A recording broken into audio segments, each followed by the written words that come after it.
여러분, 우리가 하나님의 은혜의 보좌 앞에 나왔어요. 오늘 여러분들 심령 속에 주님이 주시는 기쁨이 넘치기를 주의 이름으로 축원합니다.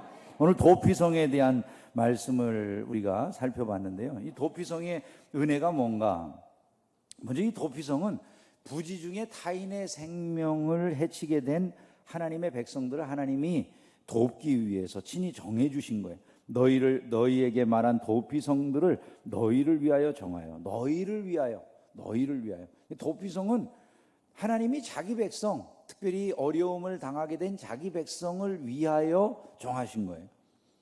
도피성 밖에서는 생명을 구할 길이 없었어요. 남의 생명을 해친 자가 도피성 밖에 있으면 생명을 구할 길이 없어요. 남의 생명을 해친 자가 우연한 일로 내가 원치 않았는데 부지 중에 그 일을 행했다 할지라도 그 사람은 만약에 도피성으로 피하지 않으면 언제든지 죽임을 당할 수밖에 없었다는 거예요. 민수기 35장에 보면 피를 보복하는 자는 그 살인한 자를 자신이 죽일 것이니, 피를 보복하는 자가, 예를 들어 내가 우연히, 나는 전혀 원하지 않는 거예요. 도끼질을 옆에 동료랑 같이 하다가 내 도끼날이 우연히 빠져가지고 옆에 있는 동료를 쳐서 죽인 거예요. 내가 그를 죽일 의도가 하나도 없어요. 그런데도 불구하고 그 가족들이 볼 때 너무 억울해요. 내 가족을 잃은 게, 내 형제를 잃은 게, 내 자식을 잃은 게. 그래서 만약에 나 이거 원수 갚아야 되겠어, 안 돼, 나 그 사람 가만히 놔두면 안 돼, 내 가족을 죽였는데 가서 어떤 식으로든지 내가 갚아줘야 돼, 가가지고 죽일 수 있다는 거예요. 피를 보복하는 자는 살인자를 만나면 죽일 것이니라, 이렇게 민수기 35장에 되어 있어요. 누군가의 피를 흘리면 가서 그 다른 피의 보복자가 가서 죽일 수 있다는 거예요. 오직 어디서만 살 수 있다고요? 도피성에서만 살 수가 있다고요. 오늘날 생각하면 좀 이해가 안 되죠, 그죠? 오늘날 법으로는 누군가가 내 가족을 해쳤다 할지라도 내 가족 해쳤다는 그 이유 때문에 누구를 함부로 죽이거나 그러지 않잖아요. 근데 이 구약의 법은 그런 게 아니라, 만약에 어떤 사람이 실수로 내 가족을 죽였다 할지라도 그 실수로 죽인 그 사람을 가서 다른 그 억울한 사람이 가서 죽일 수 있다는 얘기예요.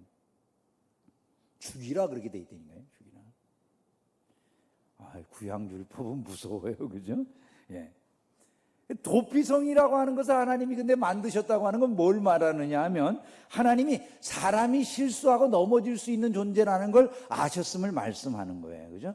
도피성을 만들어 주신 것은 부지 중에 이런 일들이 저질러질 수 있다라고 하는 걸 하나님이 아셨기 때문에 그것으로 피하라고 하시는 거다, 이걸 우리가 알 수 있는 거죠. 도피성을 세우게 하시는 하나님은 어떤 분이냐? 변하지 않는 은혜의 하나님이심을 우리가 알 수 있습니다. 모세 때에 아직 이 이스라엘 백성들이 가나안을 정복하기 이전인데 도피성 세울 걸 말씀하고, 그 다음에 여호수아 때에 마침내 그 땅을 정복하니까 동일하게 그 도피성을 세우도록 하시는 이 모습이 여기 나타나 있잖아요. 그런 걸 보면 하나님은 계획과 섭리가 변함이 없으시고, 또 하나님은 자기가 그 백성을 보호하기 위해서 세우신 이 법을 모세의 때나 여호수아의 때나 계속 이어가시는 사랑과 자비와 긍휼이 풍성하신, 그것에 변함이 없으신 하나님이시다, 이걸 우리가 알 수 있어요. 심지어 오늘까지도 하나님은 여전히 자비와 긍휼이 풍성하신 사랑의 하나님이심을 믿으시기를 주님의 이름으로 축원합니다.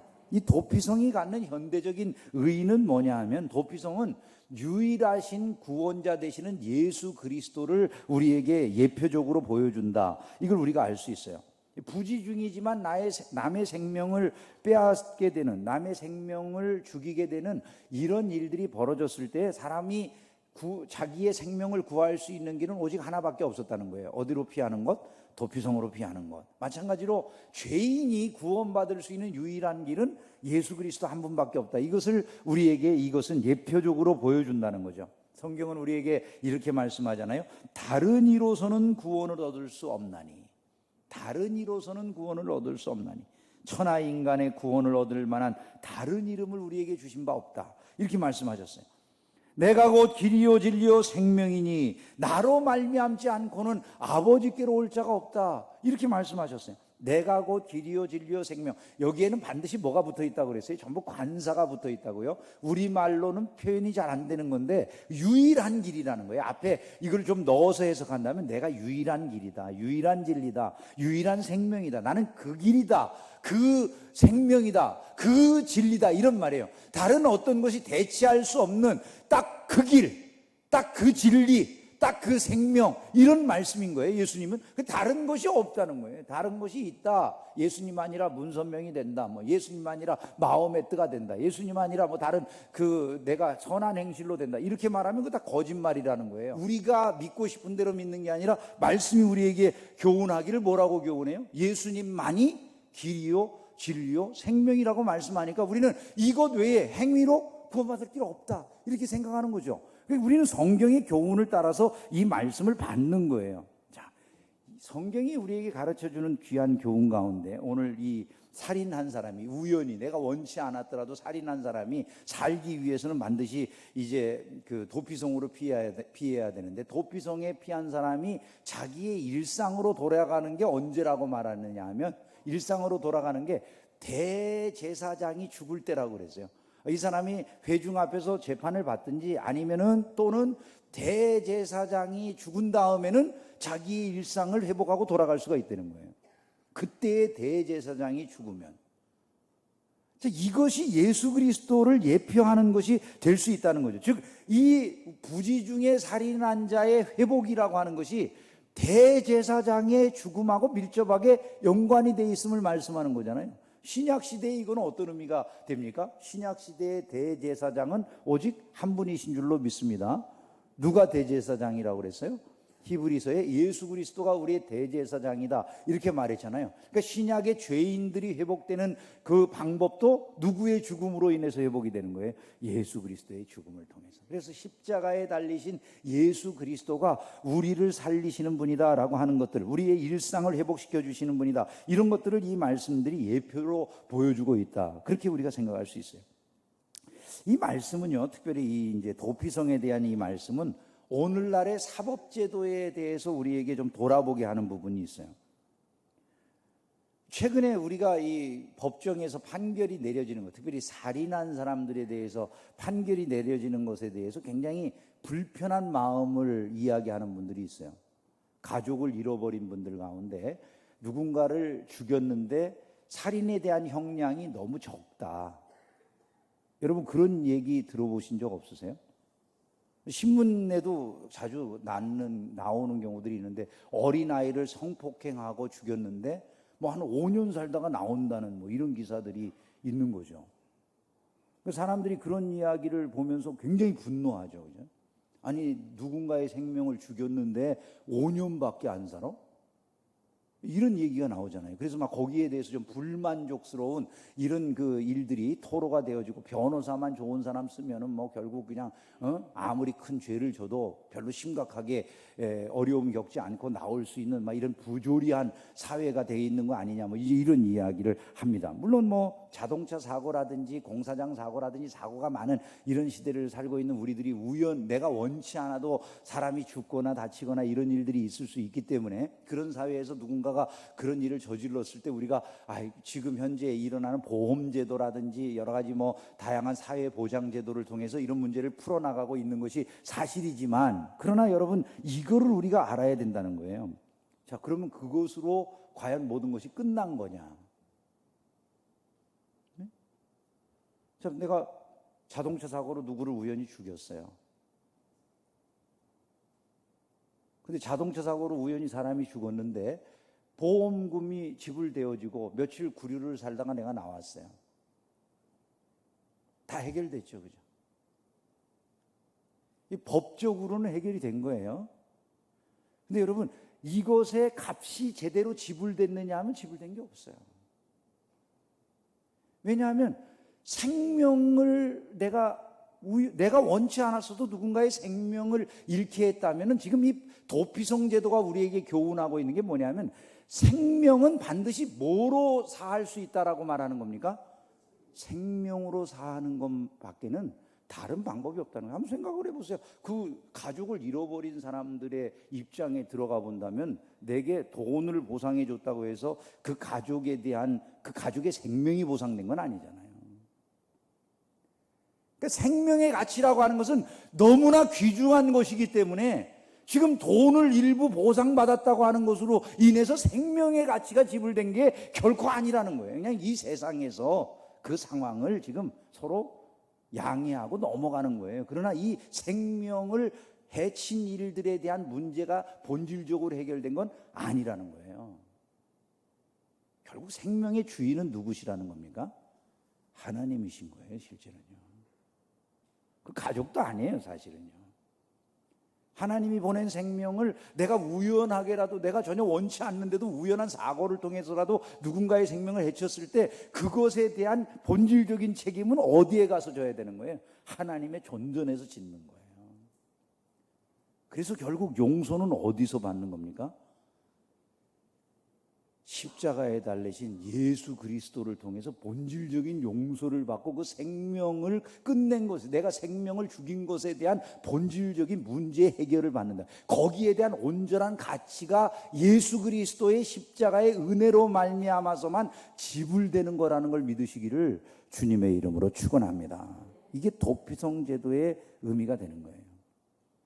만약에 도피성 제도의 의미를 제대로 우리가 안다면은 평상시에 다른 사람, 타인의 생명을 우리가 매우 소중하게 여기는 자세를 가져야 정상이에요. 혹시라도 우연한 기회라도 남을 해치면 안 되니까 길을 다닐 때 차를 운전하는 사람이 조심해서 다녀야 되는 거죠. 여기 애들이 다니는 데가 분명한데도 불구하고 막 그냥 확 다니는 일들은 없을 거라 그런 얘기죠. 왜? 남의 생명을 소중히 여기니까. 신자는 이런 것 하나하나까지를 신경 쓰는 사람이 돼야 된다. 이 도피성 제도라고 하는 것은 우리에게 바로 그런 것들을 교훈하고 있다라고 하는 점을 반드시 기억을 해야 되는 거죠. 장로님들이랑 어디 갈 때 제가 장로님들에게 많이 하는 얘기 중에 하나가 뭐였냐면, 전에는 항상 장로님 좀 천천히 가세요, 천천히 가세요 그랬어요. 장로님들이 운전을 잘하세요, 우리 장로님들이. 그래가지고 얼마나 잘 다니시는지. 그럼 제가 항상 옆에서 장로님들한테 드리는 말씀이 천천히 가셔요, 장로님. 그래요. 요즘은 우리 장로님들이 나를 태우면 천천히 가요, 잔소리 듣기 싫어갖고. 네? 이게 중요한 거예요. 근데 그냥 단순하게 천천히 가는 게 아니고요. 중요한 그 의미를 우리가 알고 하는 거예요. 생명을 소중히 여겨야 되는 이 도피성의 제도들을 우리가 알기 때문이에요. 근데 그래도 우리는 실수할 수 있기 때문에 주님이 도피성을 만드신 줄로 믿습니다. 여러분, 우리가 그래도 넘어질 수 있는 자들이기 때문에 도피성이 있는 거예요. 그래도 넘어져요. 왜? 내가 원치 않는데 부지중에 그런 일들이 일어날 수 있기 때문에 예수 그리스도를 통해서 우리를 속죄하시고 우리가 살 수 있는 길을 여신다는 것을 믿으시기를 주님의 이름으로 축원합니다. 이 도피성을 통해서 그럼 오늘을 사는 우리가 얻어야 될 교훈이 무엇일까? 정리를 해보면 먼저 이걸 말씀을 드리고 싶어요. 하나님은요, 당신의 백성들의 회복에 관심을 가지시는 분이시라는 거예요. 한 번 실수했다고 다 넘어져서 끝난 것이 아니라는 거죠. 사람은 실수하고 넘어질 수 있는 존재라는 거 하나님이 알고 계시고 그 상황에 사람을 내버려 두기를 원하시는 것이 아니라 그들을 다시 일으켜 세우시기를 원하시는 분이 하나님이시다. 이게 이 도피성을 말 그대로 도피성이잖아요. 피할 곳을 만들어주기를 기뻐하시는 분이 우리 하나님이시다라는 거예요. 혹시 여러분이 인생길에서 어려움을 겪거나 넘어지거나 이런 일이 있다 한다면은 도피성 되시는 하나님을 찾으시기를 주의 이름으로 축원합니다. 여러분, 하나님의 은혜를 얻으려고 하면 제일 먼저 해야 될 일이 뭐냐면 도피성이 있음을 알고 그걸로 신속하게 피해야 되겠다, 이걸 알아야 돼요. 도피성이 있어요. 도피성을 하나님이 만들어 주셨어요. 피할 길을 열어 주셨어요. 그런데도 이 사람이 부지중에 살인을 저지른 다음에 난 도피성 따위 필요 없어, 그곳을 향해 달려가지 않는다면은 피해 보복자의 손길에 의해서 그가 죽어도 할 말이 없었다는 거예요. 그러니까 우선 이 사람이 살기를 원한다고 한다면 반드시 해야 될 일이 무엇입니까? 도피성의 필요성을 알고 자기가 그리로 신속하게 피해야 된다는 거예요. 그럴 때 하나님은 그들의 영을 소생시키시는 거예요. 내가 높고 거룩한 곳에 있으며, 하나님은 지극히 존귀하고 높으신 하나님이시지만 통회하고 마음이 겸손한 자와 함께 있나니 라고 말씀을 했어요. 그 마음속에 일단 자기가 저지르는 일들의 심각성을 알고 하나님 앞에 나가서 내가 피해야 돼, 이걸 아는 통회하고 마음이 겸손한 자하고 하나님이 함께 하신다는 거예요. 그리고 그들의 영혼을 소생시키심을 말씀하는 거죠. 이런 겸손한 자의 영을 소생시키며 통회하는 자의 마음을 소생시키려 함이라, 이렇게 말씀을 했어요. 제일 먼저 할 일이 그러므로 하나님이 도피성 되심을 알고 그분에게 피하는 거예요. 그때 고침을 받아요. 하나님의 은혜가 임해요. 회복의 역사가 임하는 거예요. 이런 말씀이 있어요. 내가 그의 길을 보았은즉 그를 고쳐줄 것이라. 그를 인도하며 그와 그를 슬퍼하는 자들에게 위로를 다시 얻게 하리라. 도피성 되시는 하나님 앞에 도망가면 이런 일이 일어난다는 거죠. 고침을 받고 인도를 받고 위로를 받는 역사들이 있게 된다는 거예요. 탕자가 아버지의 품을 떠났어요. 어떤 일이 벌어집니까? 허랑방탕하다가 다 써버리고 거지가 됩니다. 거지가 된 이 탕자가 자기의 재능이나 자기의 모든 사람 인맥이나 이런 걸 동원해서 회복이 됩니까? 아닙니다. 탕자가 세상에서 회복될 방법이 아무것도 없었어요. 그 아무런 회복의 길이 없던 탕자는 어떻게 회복이 됩니까? 결국 아버지께로 돌아오는 거예요. 도피성 되시는 하나님께로 돌아오는 거예요. 그 아버지에게 돌아오는 그 순간에 그것 하나로 어떤 역사가 일어납니까? 신분이 회복되죠. 경제가 회복되죠. 환경이 회복되죠. 삶의 모습이 회복되는 놀라운 변화가 일어난 줄로 믿습니다. 하나님의 손을 의지하고 하나님께로 돌이키면 역사가 있어요. 예레미야 30장에 보면 이스라엘이 똑쫓겨난 자들이라고 이렇게 불리움을 받던 그때 하나님께서 그 이스라엘을 회복시키심을 말씀을 해요. 내가 너의 상처로부터 새살이 돋아나게 하여 너를 고쳐주리라 라고 말씀합니다. 포로들을 돌아오게 한다. 거처들의 사랑을 베풀 것이다. 성읍은 폐허가 된 언덕 위에 건축될 것이다. 그 보루는 규정에 따라 사람이 살게 될 것이고 내가 그들을 번성하게 하고 수가 줄어들지 않게 하고 비천하지 아니하게 만들어줄 것이며 그를 압박하는 모든 사람들을 내가 다 멸할 것이다, 이렇게 말씀을 하셨어요. 여러분, 죄로 인해서 무너진 자들을 하나님이 그냥 버리시는 게 아니라 그들을 회복시키시기를 원하신다는 거예요. 상처에는 새살이 돋게 하신다고 말씀합니다. 포로된 자들에겐 자유를, 삶의 거처를 새롭게 하시고 폐허 위에 성읍이 건설되도록 그 자손이 번성하도록 만들어주신다는 거예요. 존귀하게 말이죠. 저는 우리 교회도 그런 은혜를 입은 줄로 믿습니다. 하나님은요 다 세워주시잖아요. 폐허 위에 성읍이 건설되게 하시는 줄로 믿습니다. 말씀하신 대로 역사가 이루어져요. 그러므로 우리는 야곱의 하나님을 도움으로 삼아야 돼요. 여호와 하나님께 소망을 둬야 돼요. 야곱의 하나님을 자기의 도움으로 삼으며 여호와 자기 하나님에게 자기의 소망을 두는 자가 복이 있다 말씀하시지 않습니까? 그분에게 소망을 두면 삶의 변화가 일어나는 거예요. 억눌리고 내가 남에게 아주 여러 가지로 고통을 당하는 이런 삶을 살다가 정의로운 대우를 받는 자리로 옮겨주신다는 거잖아요. 내가 굶주리면서 살았는데 먹을 것을 주신다. 갇힌 자에게 자유를, 맹인은 눈을 여시고 비굴한 삶을 강요받던 자리가 존귀하게 여김을 얻는 자리로 변화를 주신다고 말씀을 하십니다. 여러분, 하나님은 우리의 회복에 관심을 갖고 계심을 믿으시기를 주의 이름으로 축원합니다. 그러므로 그 비난처를 향해 나와야 돼요. 그런데 여러분, 이거를 잊으시면 안 돼요. 하나님의 모든 풍성한 은혜는 오직 예수 그리스도를 통해서만 우리에게 주어지는 거라는 거예요. 일상성의 회복이 언제 이루어진다고요? 대제사장이 죽고 난 다음에 그 사람은 일상성이 회복이 되는 거예요. 마찬가지예요. 우리에게 우리의 삶의 회복이라고 하는 것은 예수 그리스도 안에서 대제사장 되시는 예수 그리스도의 은혜가 내게 임할 때만 되어지는 거예요. 성경은 이렇게 말씀을 했어요. 고린도후서 1장 20절에 보면 하나님의 약속은 얼마든지 그리스도 안에서 예가 되니, 하나님의 약속은 얼마든지 그리스도 안에서 예가 되니 그런즉 그로 말미암아 우리가 아멘하여 하나님께 영광을 돌리게 되느니라, 이렇게 말씀했어요. 너무나 잘 아는 구절이잖아요. 하나님의 약속은 얼마든지 그리스도 안에서 예가 된다. 예가 된다는 이 얘기가 뭐예요? 예스 해주신다는 거예요. No matter how many promises God has made, 하나님께서 아무리 많은 약속들을 해주셨다 할지라도 그것들이 yes in Christ, 이제 그리스도 안에서 예스가 된다는 거예요. 예스가. 예가 된다는 건 그거예요. 그 모든 약속들이 그리스도 안에서 예스가 된다. 예스가 된다.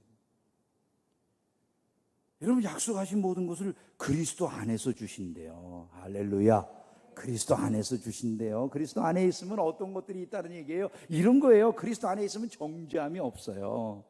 거룩한 자가 돼요. 성도라 부름을 입어요. 영생을 얻어요. 그리스도 안에 있으면 구원을 받아요. 새로운 피조물이 돼요. 참 자유자가 돼요. 그리스도 안에 있으면 의인이 되고 아브라함의 복을 받아요. 그리스도 안에 있으면 하늘의 신령한 복을 받는다 말을 했어요. 주님의 영광의 찬송이 되고 십자가의 죽음과 부활에 동참해서 우리가 영원한 생명을 누리는 자들이 되고 거룩한 상속자, 하나님의 자녀, 영원한 천국 백성이 된다는 것을 말씀하고 있는 거예요.